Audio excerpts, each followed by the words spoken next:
Yeah. Okay, make sure this is plugged in.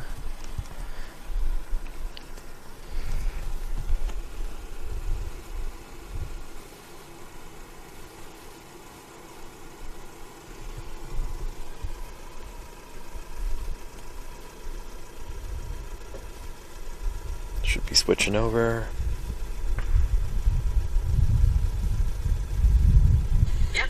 Here we go.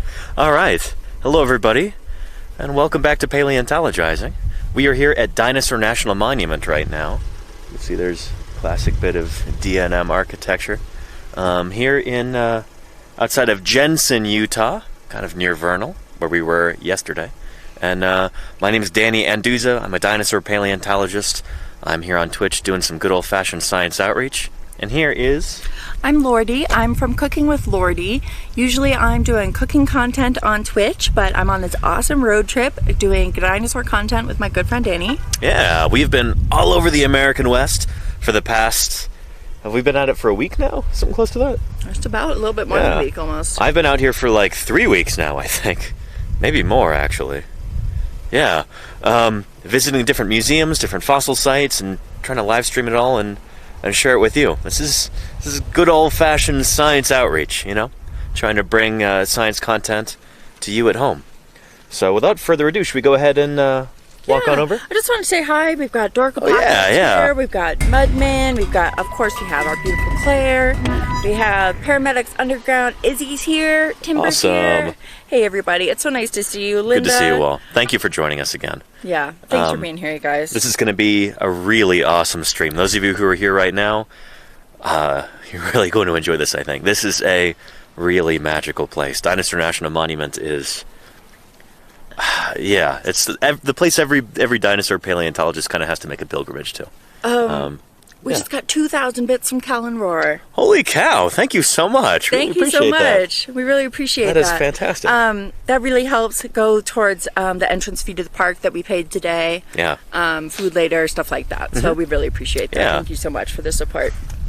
And also, given that we are here in a national monument, part of the National Park Service, I mean, if you want to give your support to, this program, you can make donations to the National Park Service, or people who might need the money even more, if you want to help give back to the community, you could also donate to the Utah Friends of Paleontology. They work in association with the National Park Service and with Dinosaur National Monument sometimes, and they could really use your support as well. So, yeah. Just thought, be a little bit, civically minded. We're here in a place that belongs to all of us as Americans. Definitely. Anyway, let's go ahead and move on over there, and we will check out this awesome Stegosaurus that they have over here. Can we give a view of the rocks behind us, too? We certainly can, yeah. I just kind of want to get... We were under an awning. Check that out. Beautiful. The Jurassic Age. We might even have some Cretaceous over here, too.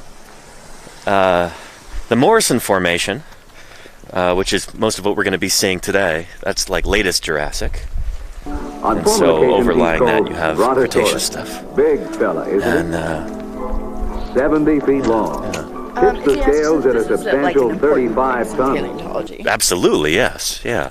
I mean, there have been a lot of the Jurassic Age dinosaurs, the Morrison stuff that you see in museums around the country, and I think even some specimens around the world are from this spot here at Dinosaur National Monument. And here is this lovely Stegosaurus sculpture. This statue here. This was originally created for the 1964 World's Fair. Sinclair, the oil company, actually had this created for their big dinosaurs exhibit back in 1964. A couple weeks ago when I was here, my live streaming equipment wasn't working, so I snapped a whole bunch of pictures, and then we went over that later on in the stream. And I talked all about this Stegosaurus, and it is beautiful. I mean, despite being, by today's standards, very inaccurate, I mean, see it's got this drooping posture to its tail right there. The tail is basically dragging on the ground. The head is kind of low slung. There's almost kind of a sprawl to the limbs. Despite all of that stuff being, out of date, it is still a beautiful model. I mean, it really is. I love this sign right here, too. Do not climb on the Stegosaurus. I hope you are following the rules right now, chat. Yeah. The Stegosaurus is old and fragile, yep. Built back in the 1960s. Pretty amazing, but it's beautiful. In fact, we even have this Stegosaurus in one of our notifications. It's one of the follower ones. So, if that pops up later on in the stream, you'll know that you are looking at the same Stegosaurus, the same exact model, like the same physical object. Not a cast, not a replica, the same one. As was at the New York World's Fair in 1964. Pretty cool.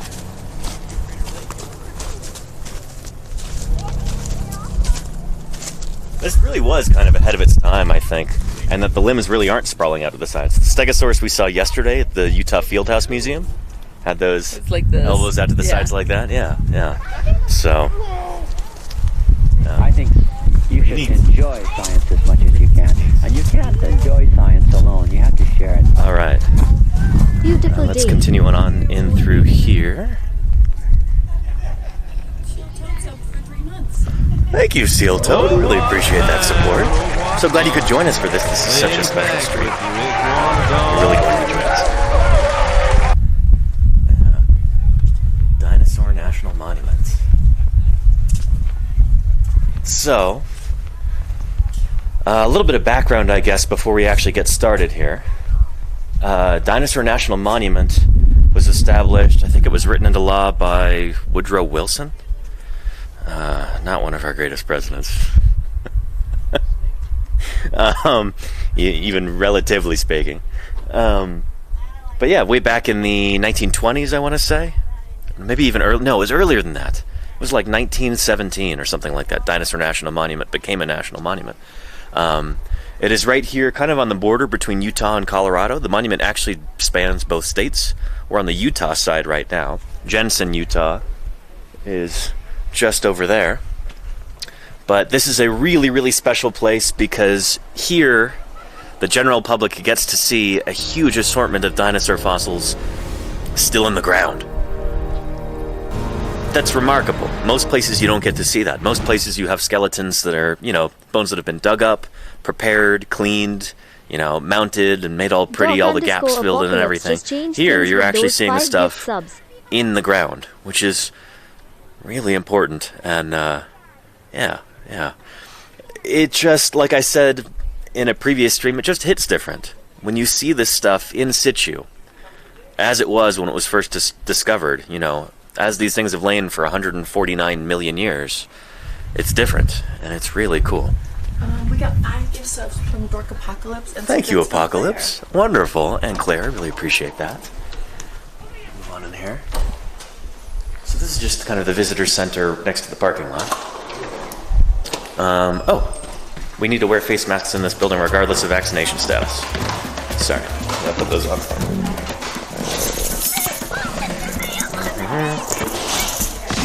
Didn't realize that. It's the last time I'll play with Dinosaur. There we go. We are, of course, fully vaccinated, but gotta follow the rules. Just gifted 20 subs. There we go.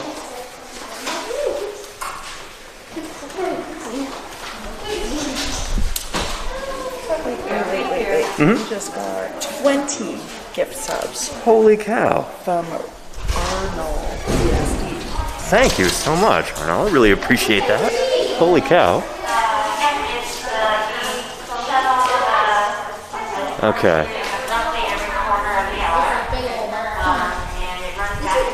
So we were talking about where we are right now. Here is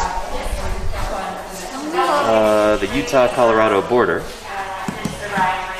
we are, where are we right now? Let's find where we went on the top. So we started. This is the get to the door. The shuttle going to be here any minute. I'm not sure we're going to be able to find it, but that's okay. And I wonder if that's Tiff over there. The ranger who I was talking to last time over along the quarry wall. Sounds like her.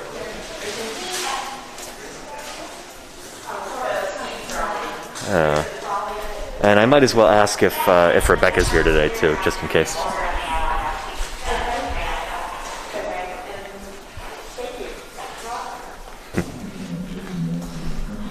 Hey there. Just wondering if Rebecca Hunt Foster might be here today. I think she might still be out in the field. Did I meet you the other day? Yeah, Tiff. Yeah. Unfortunately, I recognize your face, but Danny, yeah. No worries. Yeah, Danny. Danny. Yeah. Let me check here real quick. Well, you said you might be coming back, but though you weren't sure. Yeah. Luckily, I am. It's great to be back. Oh, good. Yeah. Glad. It's nice and cool out this morning. Yeah, we've really been enjoying it. Had the windows down driving in, so. Yeah. Nice. Yeah, it was really nice. Yes, what's up? I could have just sent her a message on Twitter too. No worries. Don't mean to. Nope, you're fine.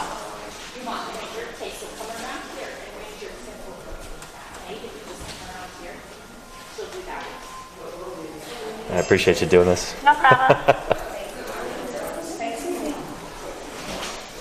Cool. And let's see, we can scoot to the side if anybody else needs to drop in.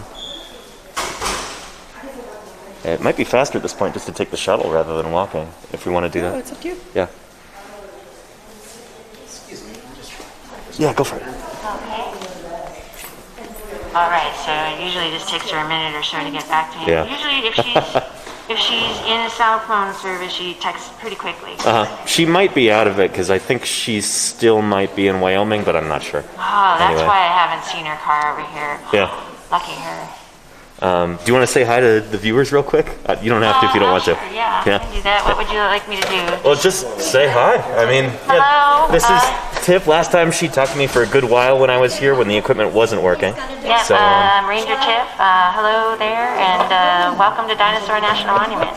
she is super awesome. So, yeah. Thank you, Tiff. You're welcome. Yeah, we're gonna go outside and wait for the shuttle, I think. But thanks again for your help. You're right now. And then, oh, it's here right now. Excellent. Or another one will be back in about 10 minutes. About 10 minutes? Cool. Well, thank you, Tiff. You're welcome. Yeah. Good morning and welcome to Dinosaur National Monument. We're here to see Oh, awesome. Let's see. We're just gonna go this way. Thank you. You'll be here for another couple of minutes or so. We ask that you sit with your muscles or what we'll call prevent. So I practice safe social All right. If you're traveling with someone who may So here we have step up. these lovely shuttles that take us right up to the Quarry Exhibit Hall. And Getting on her, or are we waiting for the next one? let's go ahead and jump on it. Yeah. Now, what would, when we cut There we that go. out, when I went to the visitor center at Dinosaur, she said if you're just going to be here for a few hours, you come here. This was the place. Right. And did you go to the one in Colorado? We did. We went to that visitor center. If you get a chance, take the drive up to Harper's Corner. Okay. And then it's Oh, super cool. couple mile hike. It takes you right out on what I call a ridge line type thing, and so it's like visiting Grand Canyon. It's Utah off on the left side way, Gotcha. and Colorado on the right side. Harper's Corner. What's the name of the pet? Is there So we're going to be driving through some No, you just turn different Mesozoic sediments here. I think we'll be descending in time into the Jurassic through the Cretaceous. North American identified specimens. Yeah, because things haven't flipped completely. you know, semi-off-road So what we're looking up right here might be Frontier Formation. I don't know. I think we'll be able to listen to the audio as we go up the. Danny, the people who were selling illegal fossil jewelry on the platform at Javasaurus was Yeah? talking about got banned. That's good news. Yeah, too early to start. Yeah, it's like, how's it going? I don't know yet. Yeah, that's awesome, Javasaurus. 5 minutes of it, it's been fun. So what formation are we looking at today? What formation are we looking It's mostly Morrison Formation. We might, if we hike back, we'll be walking through some other formations. But all the stuff along the fossil wall is Morrison. And it's like older Morrison too. It's like 149 million years old, or thereabouts. So from near the bottom of the Morrison Formation. down. Getting down is harder. You did it better than I do it. We try not to spoil it. Sorry, let me show you something.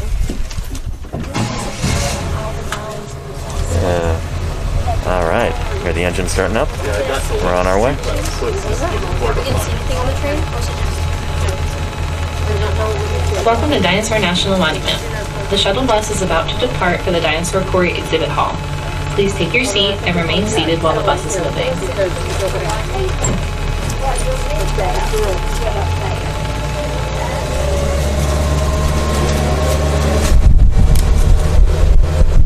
As we drive to the quarry, we will be traveling through multiple rock layers. Each layer reveals a different time period and environment that existed here in the past. In recent geologic time, these layers have been uplifted and tilted. Because of this tilt, as we drive, we will be traveling back in time. The first layer we see is a dramatic ridge of sandstone. Look closely at this ridge, and you may see grooves or ripple marks. The sediment here was once a sandy shoreline along a shallow sea that covered this region.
I think it's a Dinosaur from the early Cretaceous.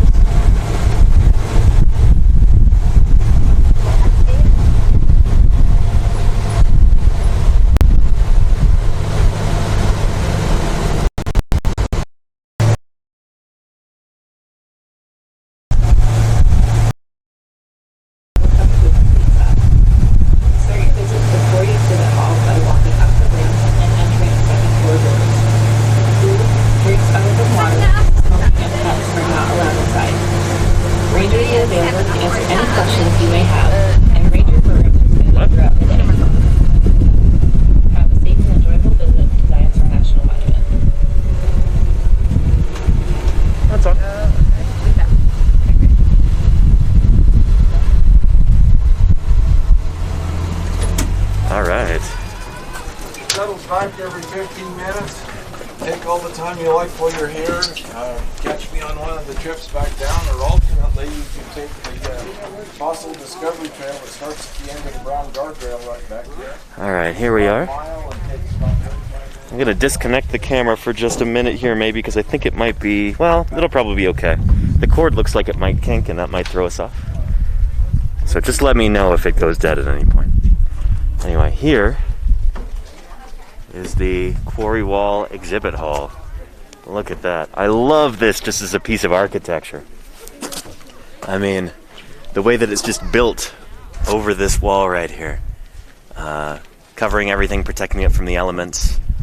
But the way that it's painted, the way that it's built, it looks like it's just kind of growing out of the hillside. This is really thoughtful architecture. I love it. I love it. Before we go in there, I think maybe we'll just take a look at the landscape out here first and kind of give you a sense for the geology. So all the stuff that we're going to be looking at in there is Morrison, the lower part of the Morrison Formation. Like I said, about 149 million years old. But all the rocks here are at an angle, tilted like this, because of the mountain building in this area. So all of these rocks that are at an angle like this right now, you see them? especially over there. Very dramatic. When they were deposited, they were flat. And then through mountain building, they've slowly been pushed up like that. Now they're at this wonderful angle here, so you can see this lovely cross-section through time. Izzy's asking if there was a mass grave here. Yes, yes, you will hear all about that during this tour. And is there a lot of active paleontological digs going on here right now? Well, because of COVID, not here in Dinosaur National Monument at the moment, but usually there are, yeah. There's, as you can imagine, a lot of dinosaur fossils in this area. So yeah. Look down over there, we've got Cretaceous period rocks over there, and then I think getting to right about here is where the Morrison starts. So see that path that's running down there? There's a guy walking down there. So that is Morrison right there. And if you follow it across down here through the parking lot, we've got the same exposures up here. Callan is asking if there are a lot of earthquakes here. Let's see. Oh, Killian Roar. Hey, thank you, by the way, for being here. Are you new here? There are not a lot of earthquakes in this area. No, there probably used to be. And I was actually asking that question the last time that I was here. Tiff answered that for me. So again, shout out to Tiff. She's super cool. Hopefully she'll make her way up here and we can talk to her, but she might be on front desk duty for today. But this whole building had to be reinforced and modified. It was closed for a number of years, up until about, I think it was 2006 that it was reopened or something like that. But yeah, I got to visit it not too long after all the revisions and after the remodeling and everything was complete. But they wanted to make sure that that it was securely, embedded. They had to do foundation work on it, basically, in order to make sure that it wouldn't slide down the hill. Yeah. Anyway, should we go ahead and make our way inside? What do you think, everybody? Give me a 1 if we should go ahead and journey on inside.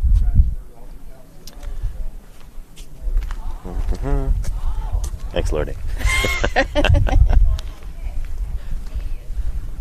So I know it looks like she's just staring at her phone the whole time here.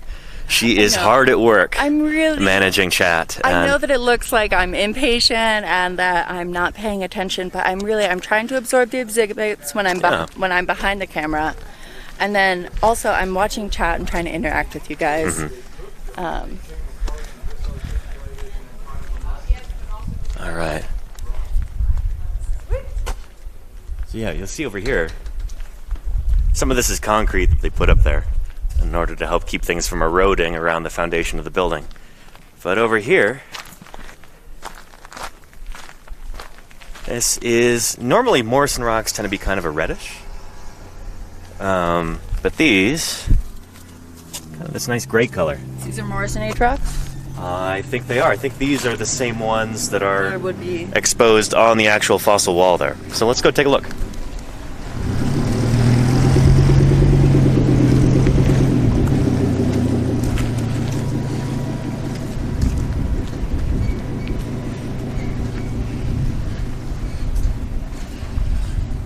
I think these folks may have taken a wrong turn right here.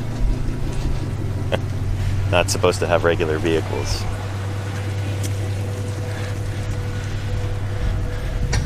All right. Very cool.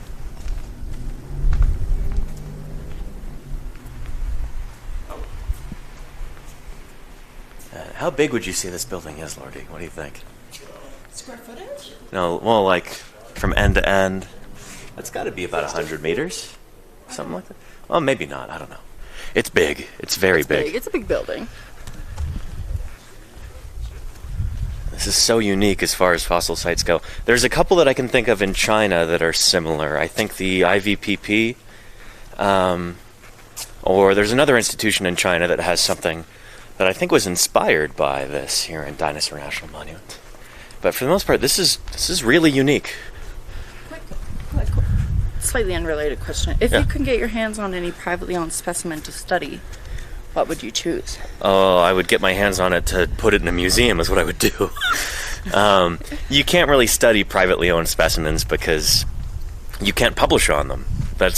It's against the rules, because if something is published on, it needs to be available in perpetuity. So it's really frowned upon to study, like to work on specimens in private collections. That's why when something gets purchased or, you know, gets dug up by private collectors, or like has been happening in Portugal recently, gets, you know, basically poached, stolen by private collectors. Those things we call lost to science. Stan the T-Rex is now, for all intents and purposes, lost to science. Really sad, yeah.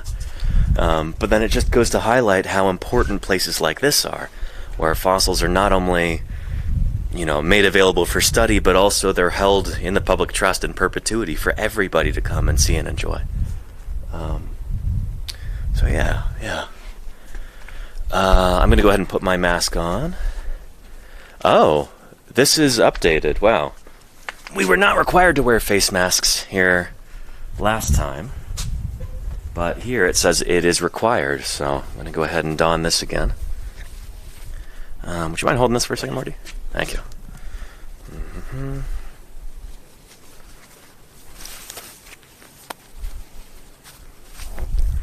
Apologies to anybody who is hard of hearing. Or I should say, my apologies to anybody who is hard of hearing. Normally I try and not wear a mask during these because I know for some of you it's important to be able to read lips, but I need to wear a mask for this.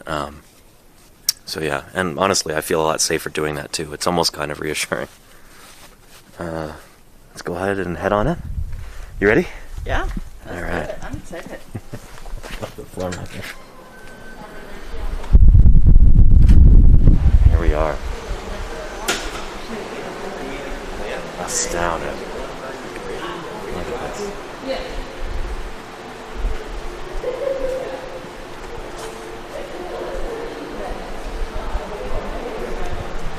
Wow. This is such a magical place. I really hope that the camera is picking this stuff up properly. I know sometimes this kind of camera doesn't do super well with far off objects like this.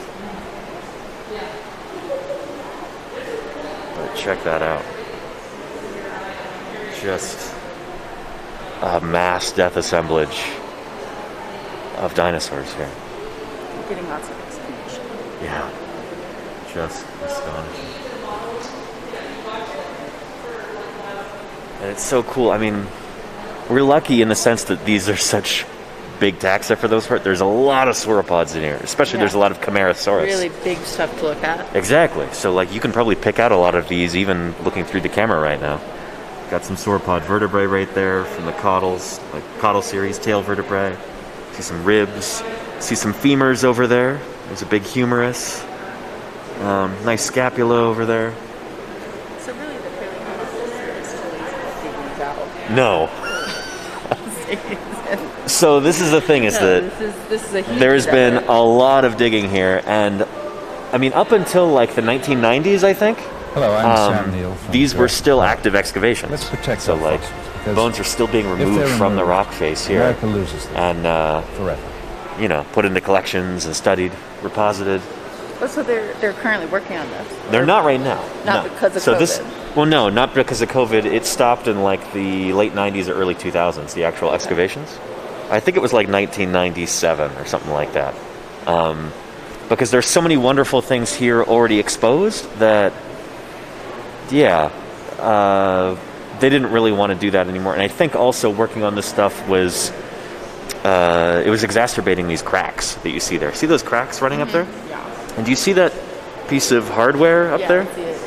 When I first got here last time, I thought, is that an air scribe? Like that's really, really narrow for a pneumatic tube, but no, apparently those are actually monitors trying to keep track of how wide the cracks are to see if there are any major changes or anything like that. Yeah. Pretty interesting. There was some graduate students, I guess, maybe geomorphologists or something, who really wanted to study this. And yeah, I think they did that as their master's project. So, but that is still ongoing. still there collecting data. I don't think it's really found much of interest yet, but yeah. I think the burning question is, do they know why so many bones are in one place? That's a great question. We will talk about that, but it seems... I'll give you the abbreviated version right now. This represents like a floodplain environment, and right here, there would have been a lot of energy moving through this, like water, a high energy water environment, because it's size sorted. Most of the bones here are pretty big. There are not very many like small elements here, so all the smaller stuff seems to have been carried downstream. This is probably from like a river valley. At least I think that's the general consensus nowadays, is that this is, you know, like a river basin during a massive, maybe years-long drought. A lot of dinosaurs died here. This is probably a place that they could get water year-round during a normal year, but during an extreme drought, everything dried up. And all these animals still came here looking for water, and then probably died in this valley, and then when the rains finally did come, all of these pieces, many of them disassembled, all got washed into the same spot. The heavier bones would have settled down here. Lighter bones and other, like, bones of lighter animals and stuff would have been washed further downstream. That's why this is size sorted. There's very few, like, small specimens here. We did get lucky in that there are a few. There's a baby Stegosaurus from down there that we will check out when we go downstairs. But yeah. So if a dinosaur had died in place, you would have bones of all different sizes. Yes. Right. Okay. And here we've got a few. You've got a few small vertebrae and stuff. You might have, but like for the most part, this is going to be bigger bones. It's going to be limbs. It's going to be ribs. There's a few things that are still articulated, like that caudal series on that sauropod there, where that must have been buried before, before the animal had fully rotted, before all the flesh was gone. There were still sinews and tendons and stuff holding it together there, which is why you've got that. Then up there, too, I don't know if you can see, but there is a Camarasaurus articulated cervical series there with the skull at the end. You see that up there? Oh. I would have brought my laser pointer, but I feel like that would be way too obnoxious for a national monument. I agree. And it's such a place of reverence like this. I don't want to be like shining a laser pointer everywhere. I hope everybody can hear me okay too behind the mask. I think they can. Okay. Yeah, this microphone's pretty great. But yeah, there it is right up there. Camarasaurus. Last time I was asking Tiff if there were any plans to like have lights mounted from the ceiling, spotlights, or like some sort of laser pointer or something like that could show visitors specific elements.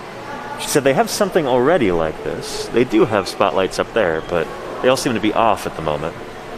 It might still be too early in the morning with the sunlight coming in like this.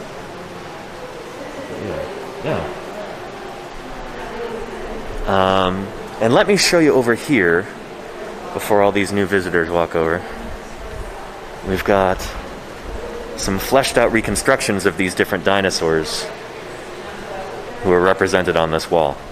This is really, really cool. I love that they put the park rangers here as scale. So these are to scale. There's Camarasaurus, this big plant-eating dinosaur. I've got a skull of one of these in my office, that I do during the office streams. So many viewers are already familiar with this. Camarasaurus right here. This is the most common dinosaur from the quarry here. Lots and lots of elements of Camarasaurus. It's also the most common sauropod dinosaur from the Morrison Formation. I think second most common here is Stegosaurus. I got a good look at Stegosaurus yesterday. But I love these models. These are so well done. And I like how they kind of match the color scheme in the Bob Walters paintings that we're going to see downstairs too. And then here is Allosaurus, most common big theropod dinosaur from the Morrison Formation. What do you think of the patterning on the Allosaurus, Lenny? Oh, I love it. Yeah. That's fun. We have Diplodocus over there. Classic diplodocid sauropod dinosaur, just like Dippy we saw yesterday at the Fieldhouse Museum. And then down here, Dryosaurus. Again, truly the king of dinosaurs. I'm totally kidding. A real dinosaur? Dinosaur that severely underappreciated, in my opinion. But yeah. So again, this is only some of the dinosaurs found here. Who else do we have here? I think there's some Barosaurus elements. Yeah, there we go. Torvosaurus and Ceratosaurus. Yep. Barosaurus, just like I said. Apatosaurus too. Apatosaurus is basically like Diplodocus, but just more robust, much more chunky. And then Camptosaurus too. Another underappreciated ornithopod. Izzy is asking how big Stegosaurus got. There, so you can not see. that big. Well, we know that they got bigger than that too. We saw that massive forelimb at the Fieldhouse Museum yesterday. That was like, that Stegosaurus would have been really large, like maybe approaching 10 meters, 30 feet, something like that. Yeah. Anyway, this is so cool. I'm so glad to be able to share this with you right now.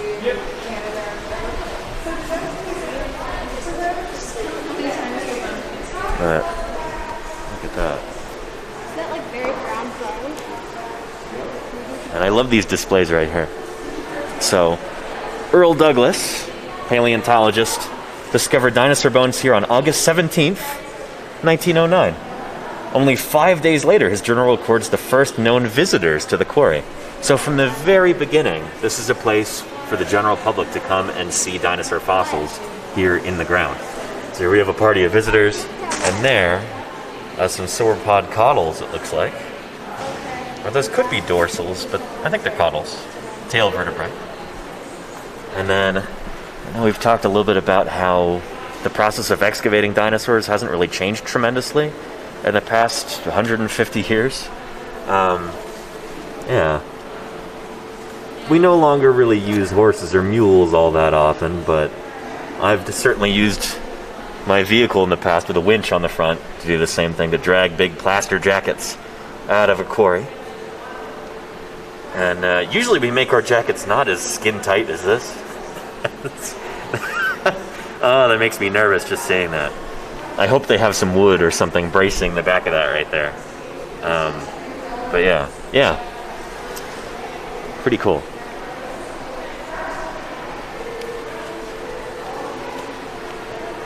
And this is really neat. So this is that same wall right there. As the sandstone ridge was excavated, the locations of fossilized bones were recorded on maps. Using the map below, designed by a team of interns over the summer of 2015, discovered just how much things have changed over the last 100 years. And so, the historic quarry existed all the way out there, so way past the edge of this building. And I think a lot of that was just excavated to the point where I think those rock layers are gone. I think the matrix has been removed. This is the modern quarry underneath the building right here. And this is as much as they have digitized, at least when the sign was produced. Yeah. So from 1909 to 1924, several hundred tons of fossils were collected from this location and sent away to museums and universities across the country. And we will see some of those downstairs. Yeah. Pretty cool. Here's some... I love this film footage. I think we've actually watched parts of this on the channel before. Silent film from 1922. The silent film was the first of its kind. Footage of the collection, excavation, and preparation of vertebrate fossils. It was filmed at the Carnegie Quarry, inside the Quarry Exhibit Hall, and at the Carnegie Museum in Pittsburgh, Pennsylvania. Now, we were talking about Dippy the Diplodocus yesterday. The first cast of Dippy was made at the Carnegie Museum in Pittsburgh. You can still see, I think, the original Diplodocus there, at the Carnegie Museum in Pittsburgh. They're labeling one of the jackets there. Doing that nice and big for the camera. And man, that is, trying to flip this jacket. Yowza, that makes me nervous. No bottom jacketing, no pedestaling really, just yeesh. Yeah. Oh, this is that display that I was talking about. Asking where did all the bones go. There are various museums around the country where these bones, which were removed, ended up. So, Carnegie Museum in Pittsburgh, Allosaurus and Camptosaurus. At the Denver Museum in Colorado, that Diplodocus there is from this quarry. The Apatosaurus at the Carnegie Museum, also from here. And the Nebraska State Museum in Lincoln has a Stegosaurus from this quarry. Pretty cool. And these are actually color-coded. So if we look for this color, like this coral color here, that comes from, I guess, right here? No, that's not Stegosaurus. Nebraska, there we go. That's funny. This doesn't... I guess this is backlit, so it looks different. But yeah, that does look like a Stegosaurus sacrum right there. You see the dorsal plates. Very cool. Yeah. The Smithsonian in Washington, D.C. We've got a Camarasaurus, Barosaurus in Ontario. So I knew it wasn't just in the U.S. These fossils ended up. We've got a Dryosaurus at the Carnegie Museum. The Barosaurus at AMNH. When you first walk into the American Museum of Natural History, this Barosaurus rearing up on its hind legs like that, and it's from, that's a cast obviously, but the actual specimens there, the actual fossils, are in their collections, and they are from here, the Dinosaur National Monument. And then there's the Diplodocus at the Smithsonian too. Very cool. Our parents probably didn't know about this place, Chris, because if it wasn't... I didn't realize that. The Randall Museum in San Francisco, California has elements from Dinosaur National Monument? I had to check that out. Randall Museum. Never heard of it before. Maybe Buddy still has the data when you get back. Yeah, that'd be cool. It would be really cool to do a stream from there and show you where these fossils ended up. Yeah, questions and answers about the quarry. Collected fossils from about 400 different dinosaurs. I guess those are individual dinosaurs here. There are 1,500 fossil bones remaining, and those are from 100 individuals. So what you're looking here are the assorted remains of 100 dinosaurs along this quarry wall. Just astonishing. Yeah. Yeah. Very, very cool. Again, this is such a magical place. This is really something.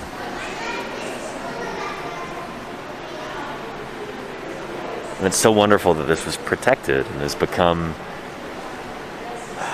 It's kind of funny, like... In a place like this, I'm sure there were people who balked at the idea of making this protected federal land at the time. They're like, oh no, we don't want government coming in here doing this or that. This is now like the basis for the local economy. The town of Vernal, the town of Jensen, like all these towns surrounding this here in Utah, people come here because of this. I mean, it's not only are the fossils being protected, not only is this a wonderful outreach opportunity, not only is this people's chance to, come and take their picture next to fossils and just experience these things firsthand, it's also a boon for the local economy, This is how things should work, I'm here for it. Oh, and we were talking a little bit earlier about what had happened here and why this area, like why all of these bones are accumulated in this spot. Some people who just got here have been asking this question. Oh, great, yeah. So this talks about it. Why are there so many dinosaur fossils here? There were a number of hypotheses early on about this, like maybe there was a giant flash flood, maybe this was a miring spot where these animals got stuck in the mud or something like that, but the general consensus nowadays, I think, is as follows. An ancient river flowed swiftly across a vast plain. Then a long drought killed many dinosaurs. Some dinosaur bodies lay near and in the dry river channel. And when extensive rains returned, floods drowned some dinosaurs and swept up carcasses of others that were already dead. The fast-flowing river carried the bones downstream along the river bottom. As the floodwaters receded, the river slowed. The bones dropped to the river bottom and began to pile up. They were covered by sand and mud. The result was the dinosaur log jam that you see before you today. So like I was talking about, size sorting and energy level in this fluvial system, that's what creates the pattern that we see here now. Pretty cool. Sand buried some bones quickly, so the skeletons stayed complete. Other skeletons were separated and scattered over long distances. Again, here's that Camarasaurus skull and cervical series that is right up there. I hope you can see it. Might be difficult to spot.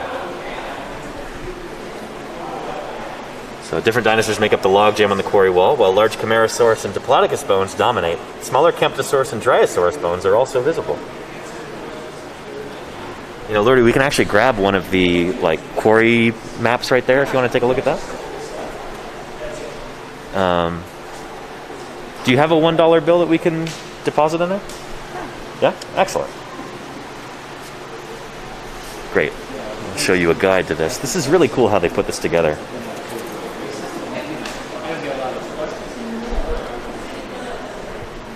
Pretty neat.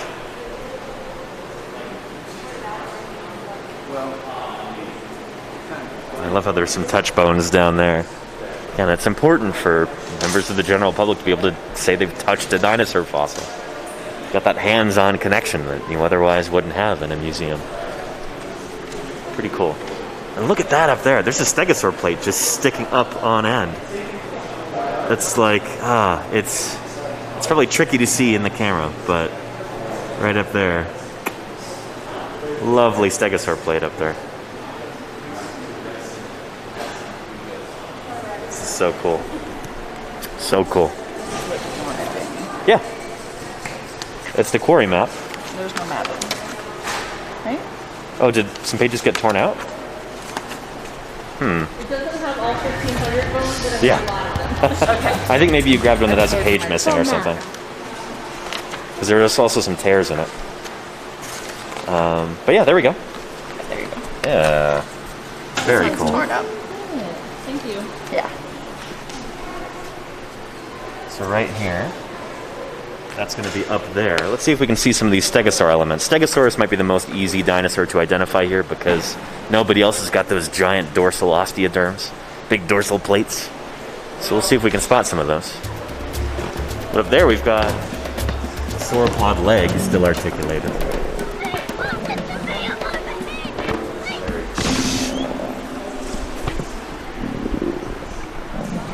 Last time I played with dinosaurs. Really, really neat. Hush, just Femur, lift the dense ups. tibia and fibula, the carpals, metacarpals, and even got some phalanges and pedal unguals on there, looks like. I see one of the claws.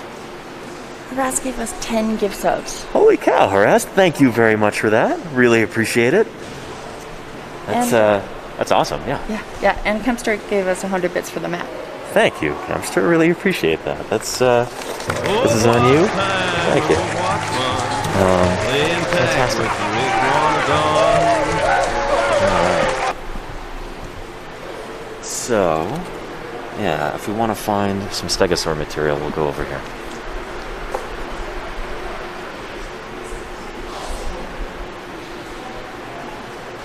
And man, you can see some right there. There's a big dorsal plate right up there. See the big flat thing? It's kind of lighter than the surrounding rocks. Right above the So there is vertebrae or whatever those are. right up there. Yeah. Yep. That's a stegosaur plate. We've got some more right under there. So those are stegosaur vertebrae. Those correspond to right here. Right, okay. Yeah. There. Wow. Pretty neat. That's so cool. People were asking about what do dinosaurs normally look like when we find them in the ground. They look like this, but usually not as complete as. Yeah. Or as flat, right? Because sometimes we might see the end and then it's sticking into the ground. Well, in this case, this has all been excavated so that it is flat. So okay, that makes sense. Yeah, because this is all tilted up at an angle. And this is deposited. Okay, yeah. This was all like a flat riverbed.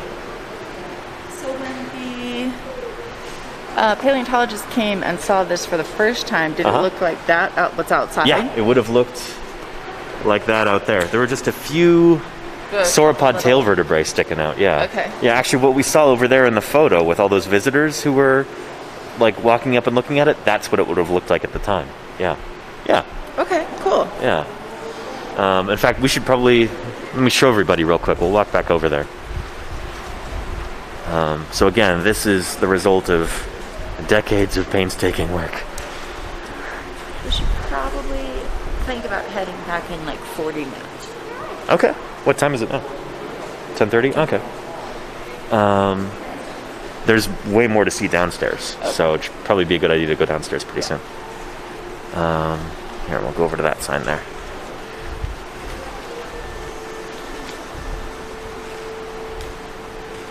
There we go. So yeah, at the time that this was discovered, it looked a lot less clean like this. Much fewer bones exposed. Just a few caudal vertebrae here from, probably from Camarasaurus. Just by the numbers, it's probably Camarasaurus. That's the most common dinosaur from here. Yeah.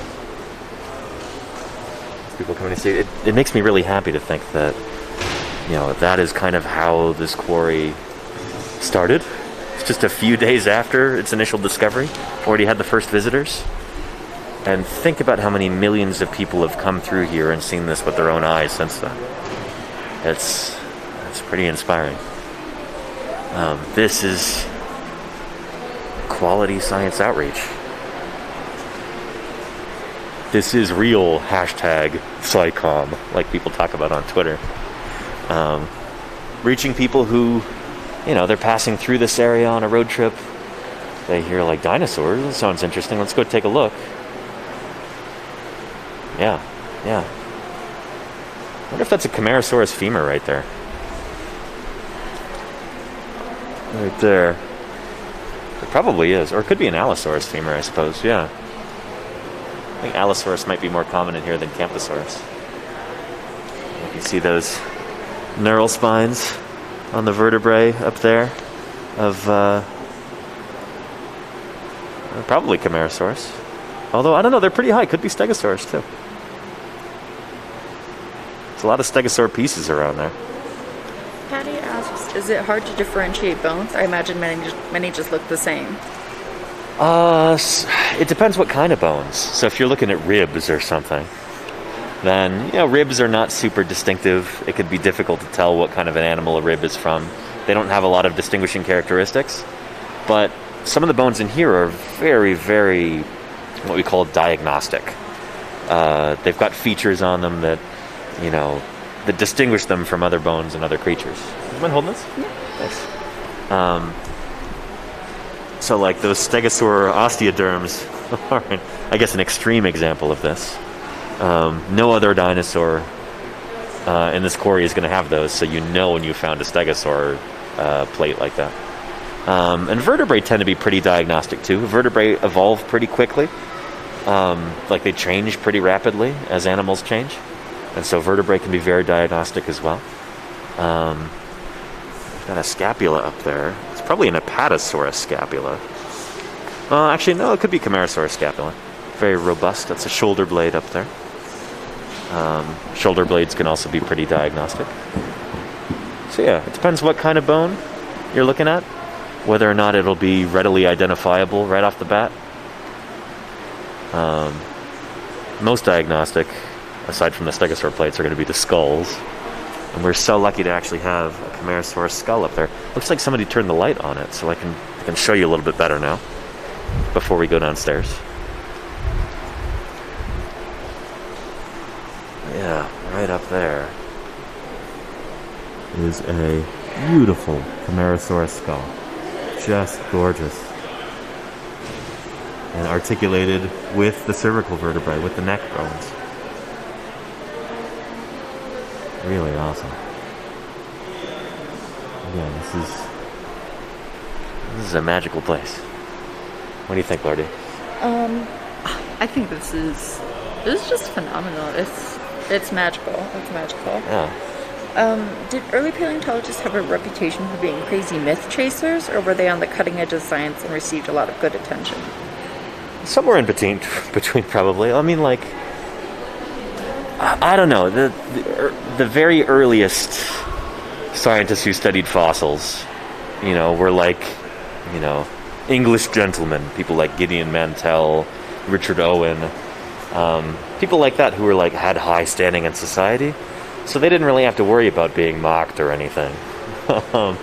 They were already top dogs instead, class-wise. But yeah, I mean, I think there have always been members of the general public who have like mental or philosophical blocks there where they don't want to hear about giant animals that lived millions upon millions of years ago. And so you'll always have, people in the general public who don't want to believe that,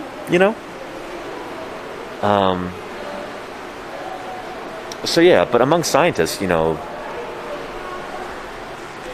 sometimes paleontology, especially if you talk to people like physicists, they say, oh, paleontology, that's one of the soft sciences, which is completely untrue. I hate that kind of stuck-up arrogance from people like that. It's just different in the way that we do things. It's more complicated than something like physics because we just have a zillion times more variables than they do. So yeah, I don't know. Early on, when paleontology was a fledgling science, people recognized that it was important. And yeah. It also gets a lot of public attention, which is really cool. I remember last time that I was here, Ranger Tiff, that you saw early on in the broadcast, she told me a story about an elderly gentleman who came into here. And it was his first time visiting. He just kind of happened to stop by. He was from Hawaii. And he was there, I think, on the Big Island when they were filming some of the scenes for Jurassic Park. And I think he actually helped out with that. He may have worked on the crew at the time. He thought, big Hollywood movie, whatever. It's all fiction. He'd never really thought about dinosaurs before and just assumed that these are fictional animals. And he kind of makes his way in here, probably because he'd been involved with the filming of Jurassic Park. And he realized that these are real animals. She said that he came and sat down here after talking to her for a while, just looking up at this fossil wall. He wept. Just weeping. Tears of, I guess, joy, wonderment. Realizing that the world was a bigger, more amazing, more wonderful place than he'd ever realized. That's the power of a place like Dinosaur National Monument, Yeah. It can help you realize things and experience them in a way that's really, really powerful.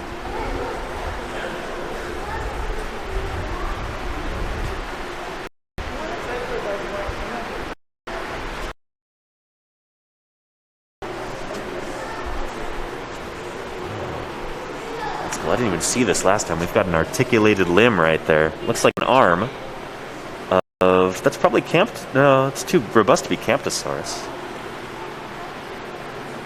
I don't know whose arm that is right there.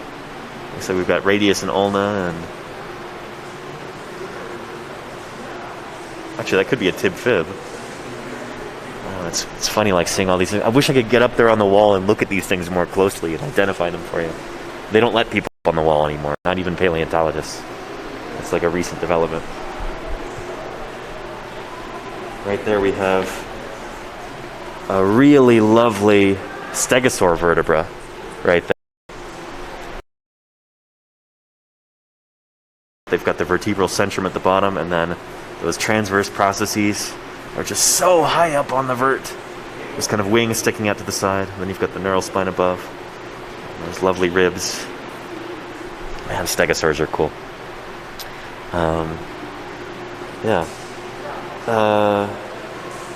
And Kempster and Patty on tour were asking who was the story about. Oh, there was so Tiff, who's one of the rangers here, we saw her earlier, she was telling this story to me about a visitor who was here a number of years ago. Just a guy who was visiting from Hawaii. Yeah, and that story really stuck with her. This is important stuff, you know? This is important science outreach. Oh, look at that. This lovely series of cervical vertebrae up there of a sauropod. That's a big part of a sauropod neck. Going down there. It's kind of lying over the top of a femur. And then we've got a big old tibia and fibula right there. These paired bones right there. Next to, looks like a scapula and another femur. It really is just like a giant log jam of dinosaurs.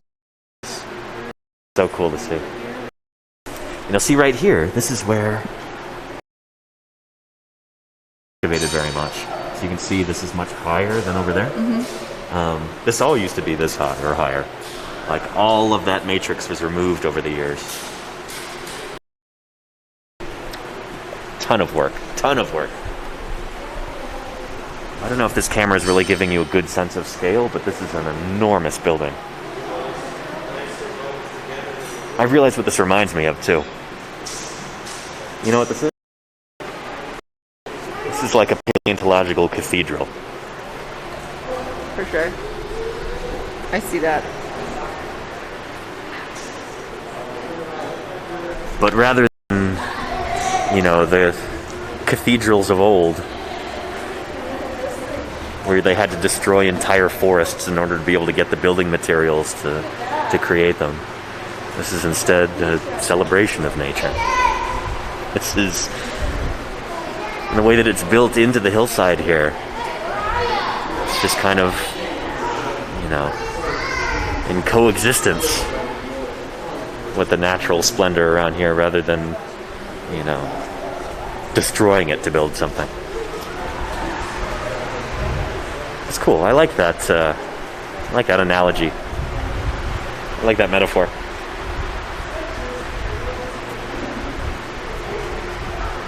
And Jerez, yes, the matrix is just the surrounding rock. It's the stuff we get rid of.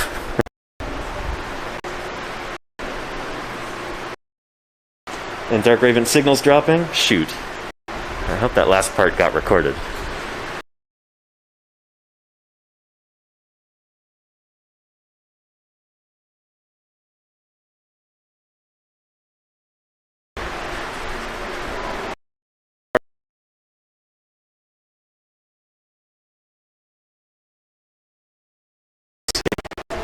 How is this now? I hope it's still okay.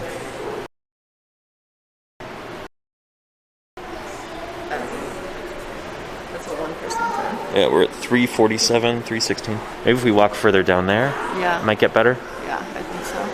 Okay, let's see. Hey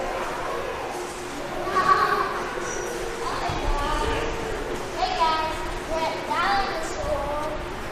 Look where we are, guys.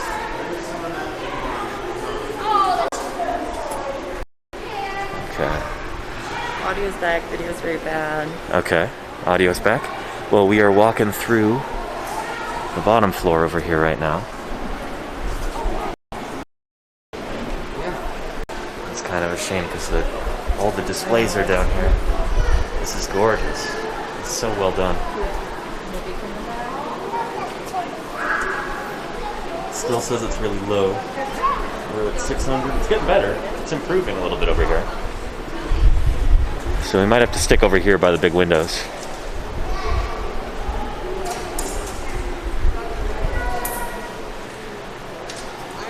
They can like... Okay, it's getting better now. It's over 1,000 now. Good, good, good. So we're now here on the bottom floor, if you couldn't see earlier. We were just up there a little while ago. Check this out. Just incredible. Now this has got a plaster jacket over it, I think just to keep it from falling apart. I wonder if they're ever going to remove that or if they're just going to leave it here. It is a nice little, like, this demonstration of what a plaster jacket looks like in the field before we take it out of the ground. If they are to extract this, then they're going to make sure that it's all jacketed on this side, and then they'll start to kind of tunnel underneath and remove some of that rock down there. And then you kind of want to do it bit by little bit and just keep enclosing more and more of it in plaster until finally you get to the point where you just make a judgment call and you say, okay, we're going to flip it now. And you break that pedestal and hope that everything doesn't spill out of the bottom. Yeah.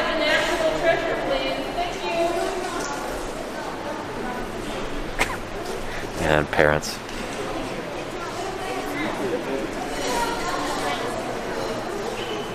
Did you catch that, everybody? Look at some of these elements here.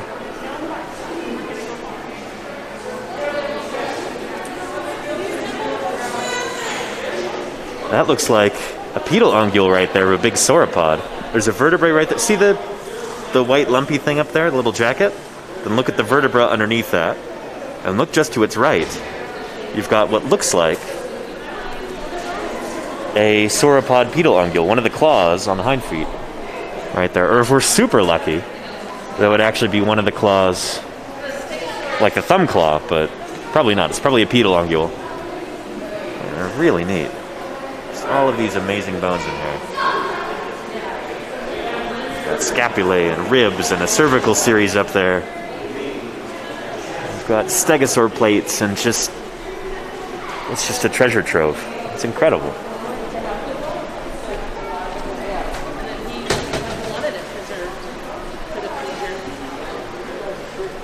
Right, here's an articulated series of vertebrae. Some sauropod caudals right here. This is from the tail. They look really long. I wonder if these are diplodocid caudals. If that's from Diplodocus or Barosaurus or maybe Apatosaurus. I don't know my sauropod verts all that well. I've never worked on sauropods before. Check out this femur right here. You can touch this if you want, Laurdee.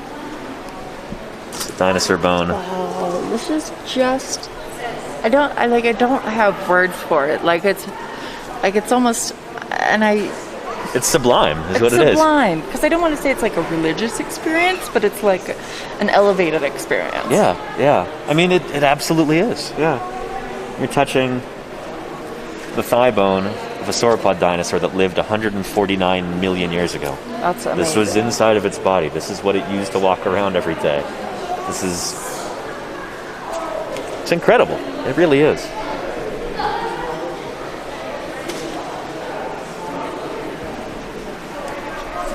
Very, very cool. Just amazing. Right over here we have a beautiful skeletal mount. I'm so eager to show you all these displays down here, but our signal is really bad over there, so I have to stay on this side. So we have this Allosaurus skeleton right here. This is all a cast. And this is Allosaurus fragilis. This is actually the state fossil here in Utah. That's what the animal might have looked like in life. Again, this is a reconstruction of what this environment would have looked like 149 million years ago. It's this big river valley. Like this, with all of these different dinosaurs living in it. And Allosaurus is one of the top predators in this ecosystem. Allosaurus, Torvosaurus, Ceratosaurus, the three really big theropods we had walking around here. Check that out. Super cool.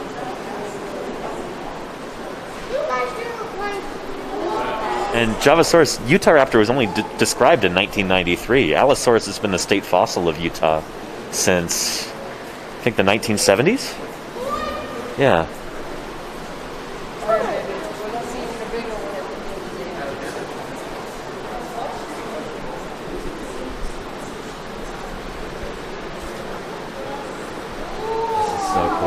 And then here is a genuine Allosaurus skull. Not a cast. This is the real thing right here. Man, when I was here last time, I swear it was turned around. I swear it was facing the other direction. Is it on wheels? No. Huh. Just beautiful. You see the metal armature they built around it to help support these fossils here. You see the bits of water putty in there to kind of fill in some of the gaps and help stabilize everything. And they've even left some matrix on the fossil in order to help keep things from falling apart. So look in between the teeth right there. You still got Morrison matrix in there.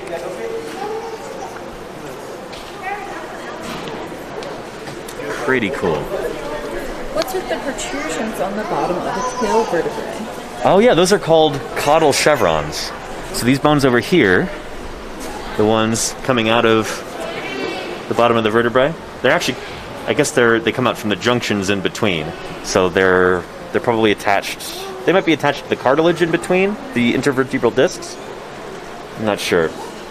They might even just be floating there in life. But those are attachment points for muscles and tendons. So Allosaurus right here is one of these bipedal dinosaurs. It's got a big bump right there. I think that's the fourth trochanter on the back of the femur. Or do you see that lump that's kind of coming off the back of the femur right there? Yeah. So that is an attachment point for the caudofemoralis muscle. There was this massive muscle that came off of there and then attached to those caudal chevrons. And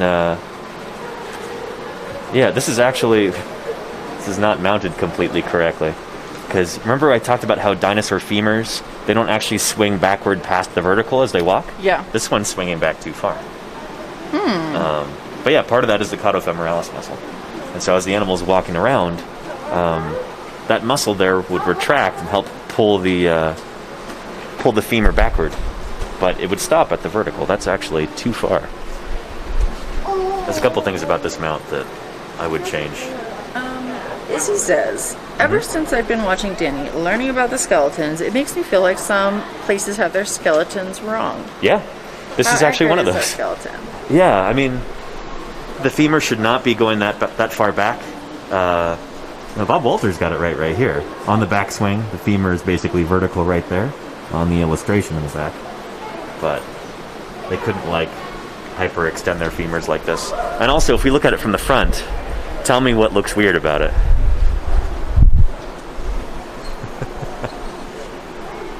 The rib cage is all wonky. So the ribs are not attached at the right angle. So they're puffed out way too far. It's still pretty good. Okay. Yeah. So yeah. Ribs sticking out? Exactly. Yeah. But apart from that, the rest of this is pretty good. I mean, the wrists are held at the correct angle. We used to think that, or kind of assume that dinosaurs sort of held their wrists like this, like Mr. Burns walking around. It didn't actually do that. It's like this. The palms would be facing each other, which makes a lot of sense when you think about it. Allosaurus has got these big wicked claws on his hands, and yeah, the better for grasping prey with.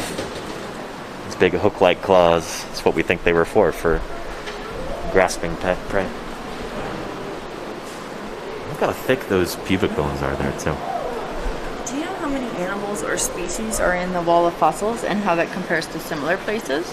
Yeah. So, according to the signage we were looking at earlier, there's about 400 individual dinosaurs that have been either dug up or identified in this quarry. There's about 100 dinosaurs represented here, 100 individuals.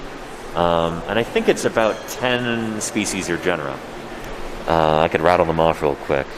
I'll try and go in descending order of how many individuals are represented. But there's Camarasaurus, Stegosaurus, Barosaurus, Diplodocus, Dryosaurus, Camptosaurus, Allosaurus. I think we've got some Ceratosaurus bits, and we might even have some Torvosaurus. With 6-inch daggers for teeth, we'll see a lot of them over here, actually, along the mural. Yeah. You know, the guidebook that you have there, Laurdee, might actually tell us that. If you look at the back. Yeah, here are some of these dinosaurs. Camarasaurus, this one right here, is the most common. I think followed closely by Stegosaurus, maybe not so closely. Camarasaurus is super common here. Stegosaurus, this guy right here. And after that, Barosaurus, Apatosaurus, Diplodocus. I think I named all the ones that are on here. Nice. Okay. I'm going to gingerly venture over in this direction and hope that the signal holds up. But here's this lovely painting by Bob Walters, who's done a lot of work with national parks, national monuments, with the Smithsonian. Must have a good agent or knows some good people. Here's an Apatosaurus skull here. I think quality might be dropping a little bit, so I apologize, but I want to get you close to this to see. Just for a sense of scale here. That is how big an Apatosaurus skull would be. You know, compared to the entire heft of the animal, like, these guys could be 70, 80 feet long. They look like they have really small heads. But that's only in relation to the entire body. It's got a head as big as, like, I don't know, bigger than a horse's head. Certainly. Like, maybe as big as a small bison's head. Yeah? Did they do DNA testing or something to tell how many individuals are there? No, we don't have DNA testing for dinosaur fossils. Dinosaur DNA, we've never been able to get that out. So the way that we tell, like, you know, one dinosaur from another is all by morphology, just the shapes of the bones. And it could be really difficult to also determine your, what we call an MNI, your minimum number of individuals. So, like, telling, like, how many Stegosaurus do we actually have from this quarry? You have to do things like look at bones that would be paired or bones that they only have one of. It gets tricky for dinosaurs. For Stegosaurus, you might count, like, the number of left-hand side femurs or something like that. And that could give you your MNI, your minimum number of individuals. Because, you know, each one only has one left femur. Right. And, yeah. It's easier at the La Brea tar pits. We'll see if we can make it there on this trip. Right. But like trying to count the number of dire wolves, for instance. Do you know what they use for that? I think it's their penis bones. It is. Yeah, it's the baculum. Sorry, the baculum. Yeah, the penis bone. Yeah, which most mammals have. Primates, we don't have that. But you know, each male only has one, presumably. So you just count those, and then you multiply the number by 2, because there's roughly one male for every female, and then you have a nice kind of estimate of how many dire wolves you had at that site. So yeah. Is it uncommon for displays with mistakes to be adjusted? I assume it's expensive / difficult to do so. Yes, actually. In fact, we will talk about that right over there. I had a nice conversation with Tiff the last time I was here about that. And yeah. Remind me before we go, if you can remember. Remind you? To talk about the Stegosaurus display on the way out, and what Tiff told me about that. Okay. Yeah. We're going to try and venture a little bit more this way and hope the signal doesn't drop too much. How would you account for something like a group of bachelor males? In the event of, like, the dire wolves? Yeah. I guess you wouldn't, yeah. It's when it gets tricky, yeah. The thing with dinosaurs, too, is that we can't tell them male from female. Well, I talked about this a little bit yesterday. But, yeah, unless you actually, like, go into the bone and you find evidence of ovulation, it's the only way we've been able to sex a dinosaur effectively, to be able to tell if it's male or female. Yeah. And that's fairly new stuff. That's only, like, in the past 20 years. Yeah. It looks like the signal's getting a little bit better, so let's move over this way a little bit. Yeah. I love this because this whole display is built to show you all the different creatures that lived in this environment. You know, the wall behind us is biased toward large dinosaurs, large animals. There's a few bits and pieces of other critters from this wall. And we'll see some of those here. But this is also just meant to show you, like, you know, in the Morrison Formation, the different critters that lived in this environment. So crocodiles, turtles, things like that. And our signal's dropping a lot. Let's move this way. And then 65 million years ago, dinosaurs go extinct. There we go. Hopefully that improves a little bit. 479. Yeah.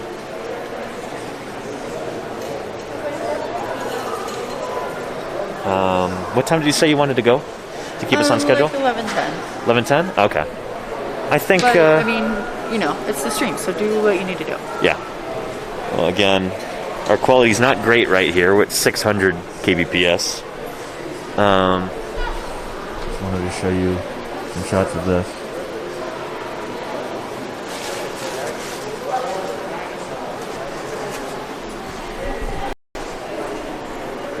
Very cool. Actually, I don't think I tried this last time. Do you want to try that? Yeah. Oh, not a touch screen. Never mind. So many people touch this. Yeah.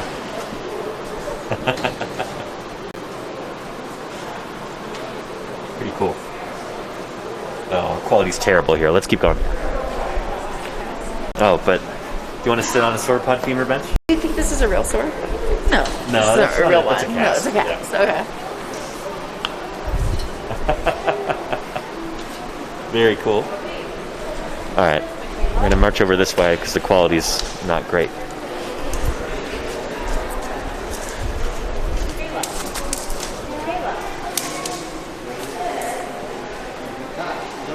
Okay, should be improving now a little bit.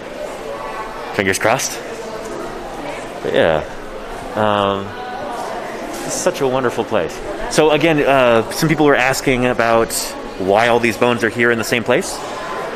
Again, this is still something of a mystery, but our best guess right now, and the general consensus, is that 149 million years ago, this would have been a floodplain. So this is like a river valley, had a river running through it, and then there was a period of really extreme drought, we think.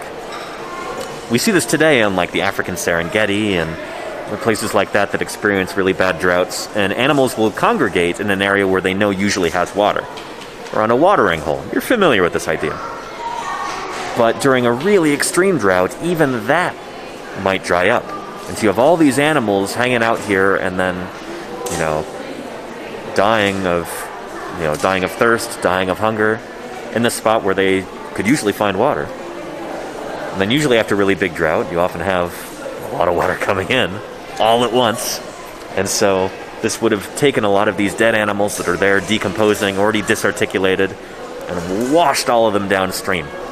And so they would have been deposited at different points, depending on the energy level of the water in those places, how fast the water is flowing in these different spots.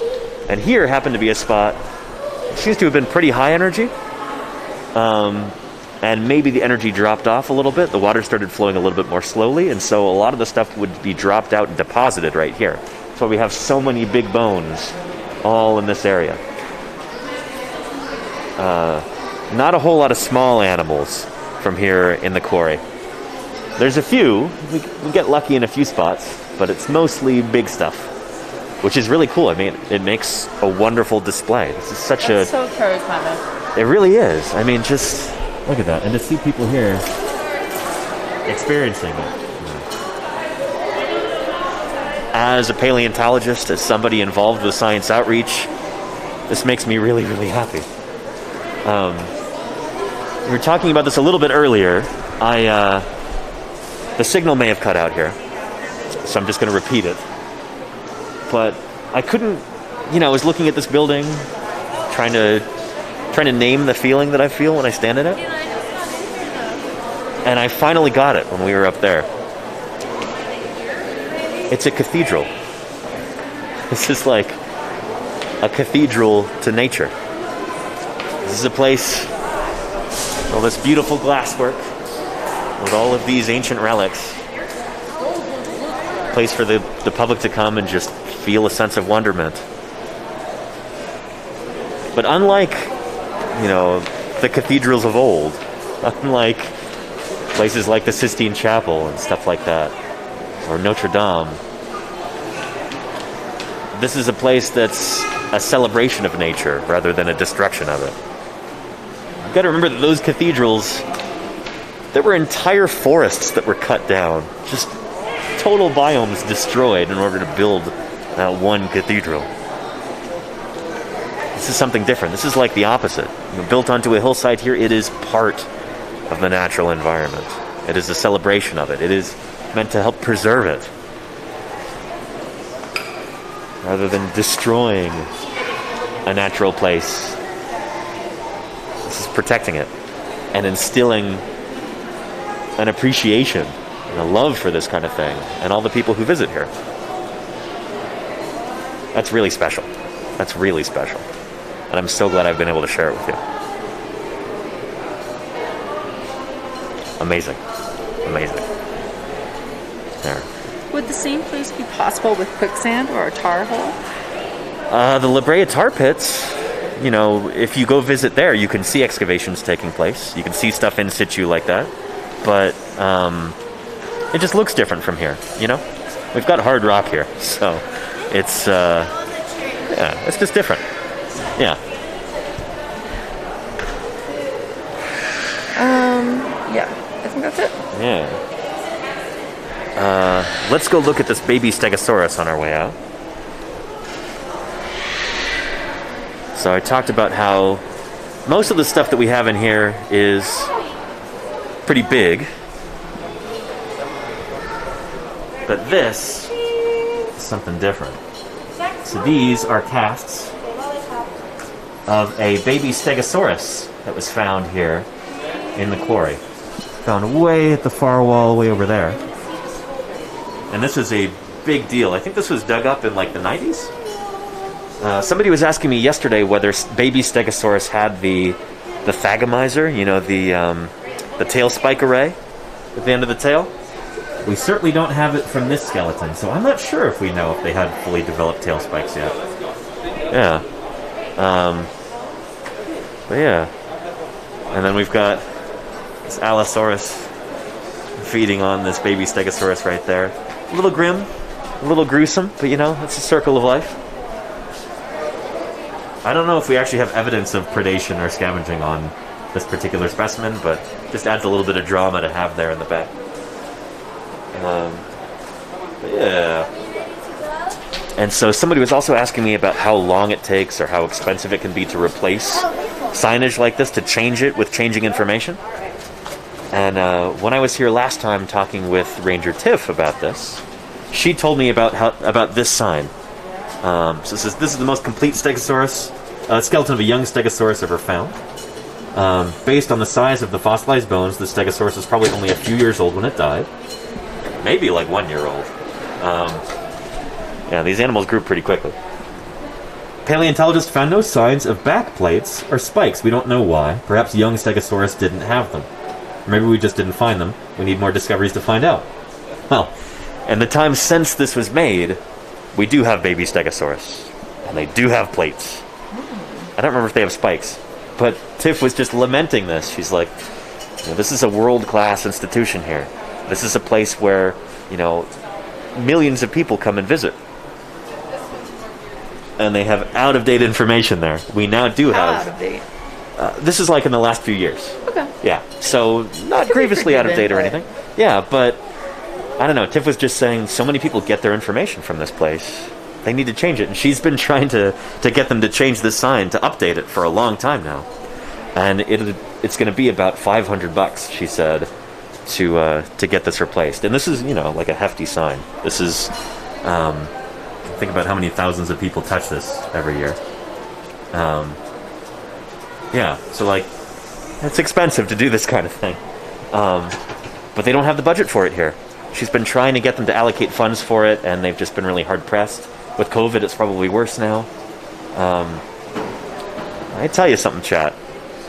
If I come here in like the next year, I think it would be really, really cool for us to do a fundraising stream where we could raise that money. And if we could somehow earmark it so that we know it gets spent on fixing this sign, that would be really awesome. So give me a 2 if you like that idea. If you like the idea of a fundraising stream where we make a contribution to Dinosaur National Monument and make that happen. I think it would make Tiff very, very happy.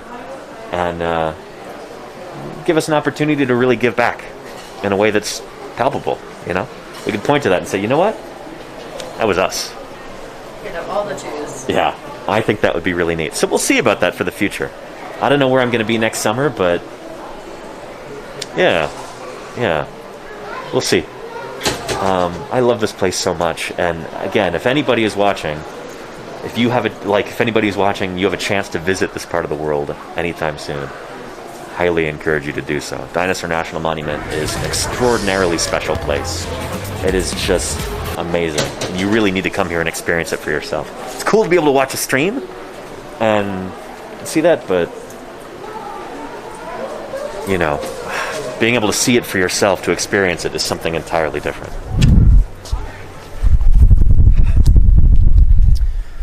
So there we go. That was the quarry wall at Dinosaur National Monument. Do you want to go hop on the tram? It's up to you. Do you want to finish the stream up here or down there? I think, We can finish up here and then take the tram down later. well, we'd have to wait another 15 minutes. Let's go ahead and grab this one now. Yeah. We're running short on time here. I'm going to put my mask back on.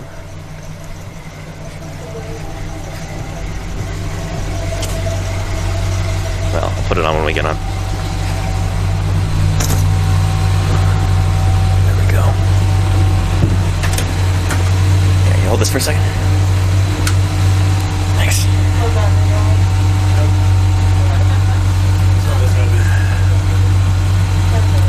The shuttle bus is about to depart for the visitor center. If part of your group is still on their way, please step off and wait for the next shuttle to arrive. Please remain seated while the shuttle is moving.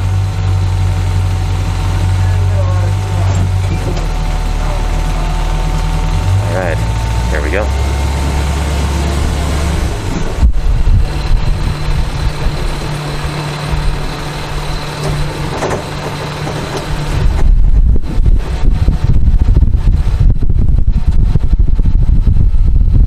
While most people visit Dinosaur National Monument to see the dinosaur fossils, there are many other things to see and do here.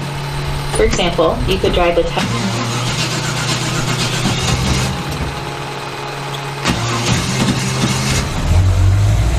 Good.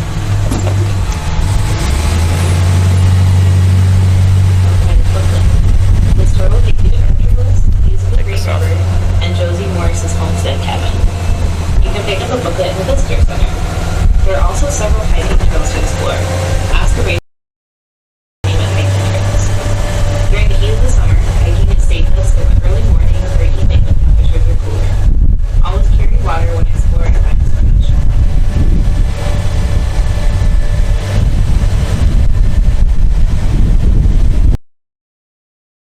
Right over here. On a high current vehicle, the drive to Echo Park will take you to the heart of Dinosaur Monument. Ask the ranger if you have any questions about places to visit. So there, Izzy asks if there could be more dinos inside that film that isn't shown. Well, there certainly are. Yeah, absolutely.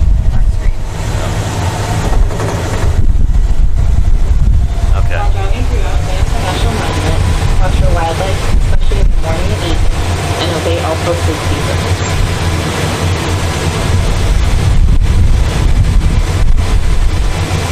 We're back. I believe. Yeah, there we are. So there could be more dinos in the ball. Certainly, yeah. There's going to be a lot more dinosaurs in there. Again, when we paleontologists go out and prospect for fossils, we're only finding stuff on the surface. It's not like we just go and dig a random hole somewhere or something like that. That's how Earl Douglas first found those sauropod vertebrae. The first dinosaurs found here at Dinosaur National Monument.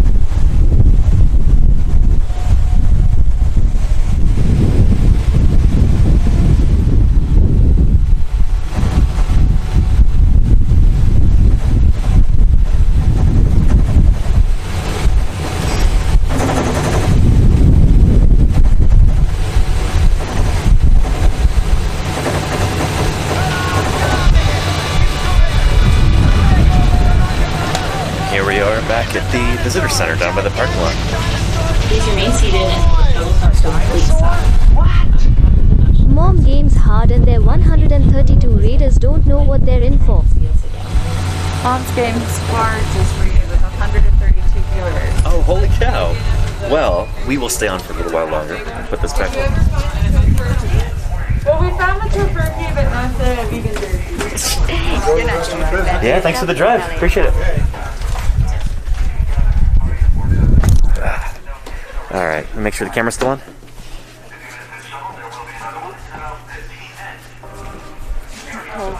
Drawer contains Let's move into the shade. almost all of the North American identified specimens of Troodon. Right here. Yeah, I think we're still on. Excellent.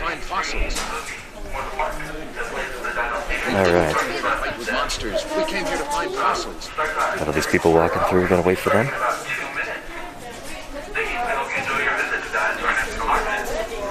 All right, Raiders, hang on just a minute. I will talk to you in just a second. Move through here.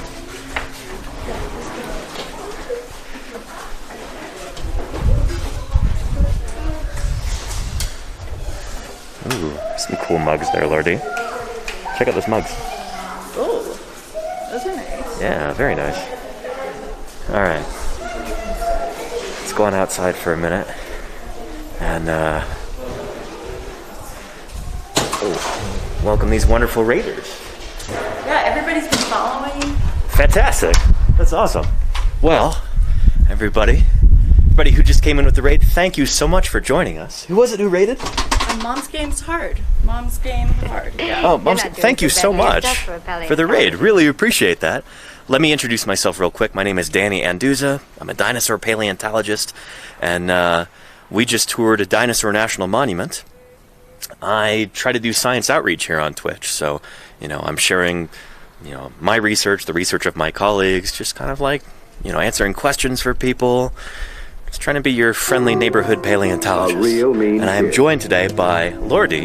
Hi, I'm laurdee. I'm from Cooking with laurdee. I usually do cooking content on Twitch, so give me a follow if you're into that. Yeah. I'm also on Instagram if anybody wants to see what we've been eating on this trip. But right now, instead of doing cooking content, I'm just touring the country with my lovely friend Danny.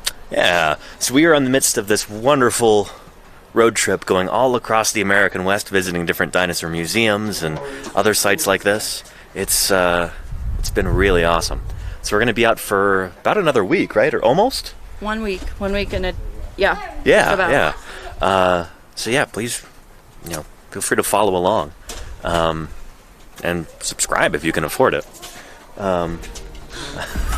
I wish that you should go back and watch the VOD too. This is really incredible. Dinosaur National Monument is one of the most remarkable places in the country, especially if you're interested in dinosaurs. It's a massive accumulation of Morrison age dinosaur fossils, about 149 million years old. All this massive fossil wall. It's a magical place. Yeah, it's like a dinosaur cathedral almost. It really is, and it has that kind of reverence to it. Yeah, it's a sublime place. It really, really is. So yeah, we actually need to get on the road pretty soon so that we can make it to Fruita, Colorado for another live stream this afternoon. And so we can't stay too long right now. And here, I need to turn on data because that's not working. So I can see chat. Oh gosh, we got 1,400 bits from Callan. Thank you so much. I really appreciate that. Holy cow. Bless you. Thank you, Callan, for the support. It really helps us make the stream happen. It seriously really does, yeah. It. Yeah. I'm allergic to all this generosity. Take a look at this landscape here. Yeah, this is one of the beautiful things about Dinosaur National Monument. Well, here. The monument itself is a vast stretch of protected land. There's all kinds of hiking and horseback riding and river rafting and just all kinds of wonderful scenery if you're into photography, bird watching, mammal spotting, botany, all kinds of stuff. And you never really know what you'll run into. We just got 10 subs from 23 shouts. Holy cow, 23 shouts. Thank you so much for that. I really appreciate it. That's wonderful. Thank you for letting me know, laurdee, too. Yeah, of course. My chat's not working at all. I can't see anything. Like I said, you never know what you're going to run into here. This is a 1960s Stegosaurus model. This is actually a holdover from the 1964 World's Fair. It's the original model. This used to be at Sinclair Dino Land at the World's Fair. And it's become kind of a mascot for Dinosaur National Monument here. Lots of people take selfies in front of it. Stegosaurus has changed a lot in the way that we reconstruct it, and the way that we reconstruct it since the 1960s. It no longer has that droopy, dragging tail. This animal now has, you know, a tail that stretches out behind it, kind of graceful and proud, held up off the ground. The head, too, is similarly kind of up at an angle now. And the whole animal is just kind of more svelte and graceful than we used to portray it, like in reconstructions like this. But still, I really appreciate the artistry here. It's a really well-done sculpture. Really awesome. Are these plates right? The plates are pretty much right. I think for Stegosaurus stenops, it's supposed to have 17 plates. We could count these. But they are arranged, see how they're kind of staggered like this? We do think that they had this nice staggered pattern to their plates. They weren't just in rows side by side. They're kind of alternating.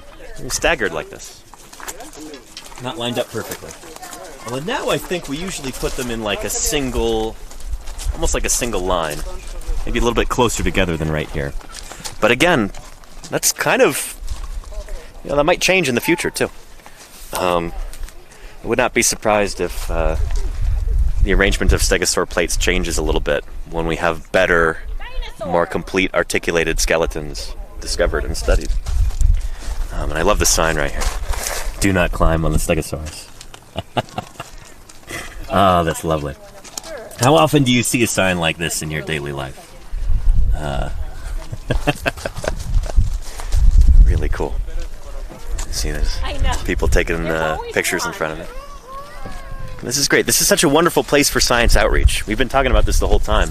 How it makes me so happy as a paleontologist, as somebody who spends a lot of time and energy on science outreach. That's why I'm here on Twitch. It's really cool to be able to see people from all walks of life come in here, just enjoying it and appreciating it and learning about what Earth was like millions of years before us. It gives you a different kind of perspective that you wouldn't have otherwise. It's pretty special. It really is. It's sublime. Let me see if I can reconnect to chat here. If I got your uke, would you do a song for us? You can say no. I could do a song before we go. We did get a level 5 hype train. Got a level 5 hype train? We've had a few hype trains.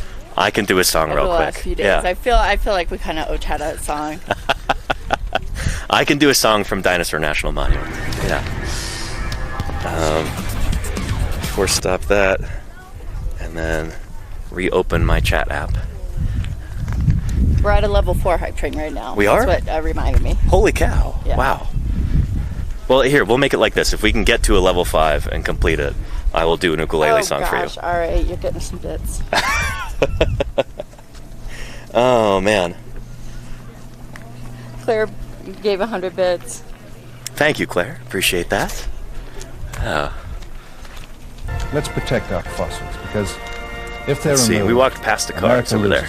Sorry. No, I've missed it too. E_angel_c just subscribe. We got a sub from E_angel. Oh, thank you. Really appreciate that. Thanks, E_angel. E_angel C. Awesome. Trek Nerd, 100 bits. Thank you, Trek Nerd. That's wonderful. Well, you know what? Let's let me set the camera down over here. All right, I can stay with the camera if you want. You stay with the camera, and I'll go get the ukulele. Yeah. Callan Roar just gave 5 more gift subs. Thank you, Holy cow! Thank you. That is incredibly generous of you. I really appreciate that. 23 shouts just Wonderful. gifted 10 subs. Yeah. Let's let's go over there. It's an even better spot, away from the parking lot. In all the world, there are fewer than 40. Away from the things of man. Go sit right over here. 3 of them are leading. And luckily, this is before lunchtime, so nobody wants to use the picnic tables yet. Cullen Roar just gifted 5 subs. Wonderful Cretaceous age rocks up here. These overlie the ones from which we saw these Morrison dinosaurs today. So, I'm gonna open this up like this. Hopefully the camera stays connected. And I'm going to... What? 23 shouts gave 20 gift subs in the last few minutes? I think we did thank them, Claire. Holy cow, 23 shouts. We appreciate it. That's so nuts. much. Alright, let me put this right here. Like this. Is that a good view, everybody? What do you think? Level 5 hype train, 250%. Holy cow. Holy cow, you guys. Oh my gosh. Thank you all so much for the support. We could not do this road trip without you. We really could not make it happen. And so the support you guys give goes right into this trip and right back into streaming for you guys. Seriously, so, that's incredible. Yeah, thank you very, very much. You're making this happen. And again, if anybody's watching right now and they want to help support paleontology in this part of the world, you should check out the Utah Friends of Paleontology. They actually do some work in association with the people here at Dinosaur National Monument.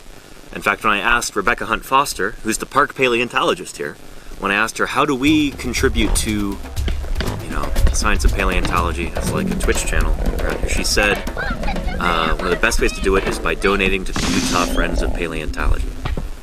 They do a lot of outreach and community stuff, and they support research.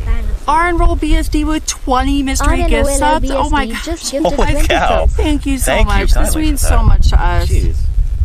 Make sure our camera is still going. 100 bits. Oh my gosh, Nafron, thank you so much. Paramedics Underground, thank you. You guys, thank you so much. I'm gonna go get the ukulele real quick and a drink of water, and I'll be right back. Hang tight. Awesome. So I'm sitting in front of these beautiful rocks. I'm not sure if you guys can see. I'm gonna check the camera angle. Yeah, they look like a stegosaurus back to me. They're just beautiful. I've got drinks, cake butts, but thanks. I just don't want to get Danny cooties.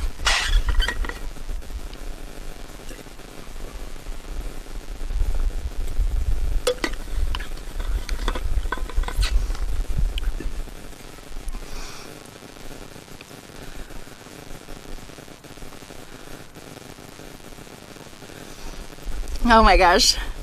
I love these iOS and laurdee emotes. It's fun. I wonder what lies underground there. Presumably dinosaurs, Trek Nerd. Yeah, they do totally look like a stego. Yeah, unfortunately Danny did not bring his measuring cup to drink out of this trip. He's been drinking out of his water bottle. Although I'd love to see him drinking out of that measuring cup on the road. That'd be some good B-roll. 593 hype train. I know I don't think I've ever seen it that high. You guys, you know, the support that you guys give to us means so much. It not only warms my heart, but it gives us the opportunity to give back to you guys with the streams. And so we just appreciate it so much that Danny's gonna play a game. We're at almost 600% on a level 5. On a level 5. Holy moly. Well, let me get some water and then maybe play a couple of songs for you.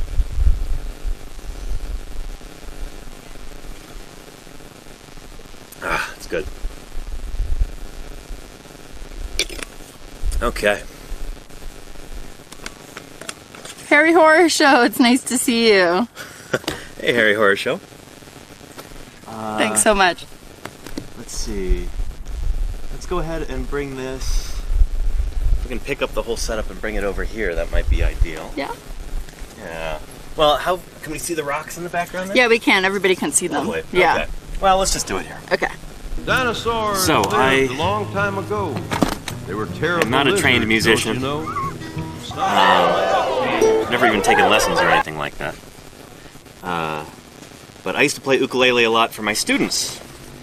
Up until June,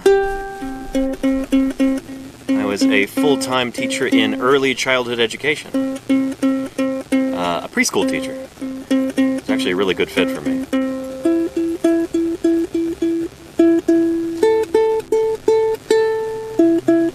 And so I'd play them ukulele songs sometimes. And I have a few that are paleontology themed, and I'd love to share them with you. We do this a lot on my channel when I'm back at home in my office. I thought I'd bring the uke on this road trip, and I'm really glad I did. So you guys ready? Yeah. We'll do the Dinosaur March, and then we'll do I'm a Paleontologist. This is my favorite song, or my students' favorite song this past year. You'll probably recognize the tune. I learned it from the music teacher at the school. I picked it up from him, and then I made some modifications to make it a little bit more paleontologically authentic. So this is how it goes. Many, many years ago, before the people came, the animals upon the earth, they did not look the same. They lived for 160 million years, but now they are no more. Except for birds, they were the dinosaurs. Apatosaurus, Diplodocus, Stegosaurus, Allosaurus, Ankylosaurus, and Triceratops, Tyrannosaurus Rex. I think it's pretty cool that some of the dinosaurs we saw on the wall today are some of the dinosaurs that are mentioned in that song. All of those Jurassic dinosaurs. Yeah, well, pay attention when I sing the chorus again. You'll hear them. Here comes the next verse that I wrote. We can learn about these awesome beasts by studying their bones. Skeletons under the ground that partly turn to stone. We dig them up and we clean them and we raise them off the floor to build a dinosaur.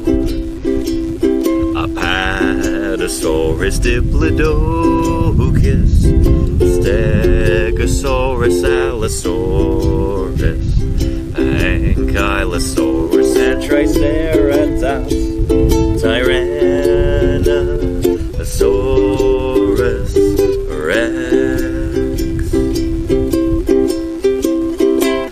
Alright, hope you enjoy that. That's so good. I've never heard you play live. Really? I've heard you play on the stream so many times, and I've never heard you play live. I guess so, yeah. Alright, second song, last song, we'll do another classic, I guess. This is actually from the band They Might Be Giants from their Here Comes Science album. It's called I'm a Paleontologist. It's become kind of an anthem on this channel. I guess it's a true song as I sing it. JP Doozy with 5 gift subs. JP Doozy, thank you for that. Thank you, JP. I am broadcasting to you JP live from Doozy Dinosaur just National changed Monument. things with those 5 gift subs. We're about to wrap this stream up, but let me play you one more song. Wow, it's not the dinosaur we knew. I love digging in the dirt, just a pick and brush. Finding fossils is my aim, so I'm never in a rush, because the treasures that I seek, they're rare and ancient things, like Velociraptor's jaws or Archaeopteryx's wings. And all the kids who wanna see them are lining up at our museum. I am a paleontologist. That's who I am, that's who I am, that's who I am. I am a paleontologist. That's who I am, that's who I am, that's who I am. Could it be an herbivore, crushing plants with rounded teeth, or a ferocious carnivore who moves so quickly on its feet? It's like pieces of a puzzle, but I'd love to try and solve. So much fun to think about how a species has evolved, and all the kids who wanna see them are lining up at our museum. I am a paleontologist. That's who I am, that's who I am, that's who I am. I am a paleontologist. That's who I am, that's who I am, that's who I am. That's who I am, that's who I am, that's who I am. That's who I am, that's who I am, that's who I am. Alright, there you go, everybody. That's so good. Thank you for listening. I'm glad you enjoyed that. Oh my gosh, you're full of emotes. Fantastic. Well, we've got to go get on the road pretty soon. We do have to get on the road, actually. So that we can make it to the Dinosaur Journey Museum in Fruita, Colorado before it closes and do another live stream from there. But thank you everybody so much for tuning in. Thank you for your questions and your enthusiasm and your financial support. That means so much to me. It means so much to both of us. It really does. You're the reason why we can be here right now. And if you're really feeling like it, you could make a donation to the National Park Service, or to the Utah Friends of Paleontology if you want to make a difference for fossil science in this part of the world. I would encourage you to do so. Yeah. Anyway, without further ado, let's see if we can go ahead and pay a raid to somebody. Who else do we have on right now? Let's see, Marine Mammal Rescue, Turtles and Chill, Hoot House Livestream. Any of your cooking people on right now? No. Okay. Let's see, we might go ahead and raid. Should we do Marine Mammal Rescue? Yeah, or should we do Damon Machine? I believe that your viewers are into Marine Mammal Rescue. We'll do Marine Mammal out, Rescue then. It looks like they've got a lot of people watching the otters ottering right now. The otters ottering. Yeah. So let's go to chat right here. And then, let's see. Marine Mammal. Type this one. Marine Mammal Rescue. Alright. We'll get that started there. Awesome. The channel has follower or subscriber only chat, apparently. So if you really want to type something in there, I guess you should follow. Follow, you can always unfollow right afterward if you really feel like it. But I think you'll like this channel a lot. It's pretty cool. Yeah, it's pretty cute. Fill up their chat with some dinosaur emotes. Let them know what you just saw here. And we will be broadcasting again later today in about 3 hours or so. 3 or 4 hours. Yeah, 3 or 4, yeah. So without further ado, go ahead and start this raid. Thank you, everybody, and I hope to see you shortly from our next museum. All right, take care, everybody.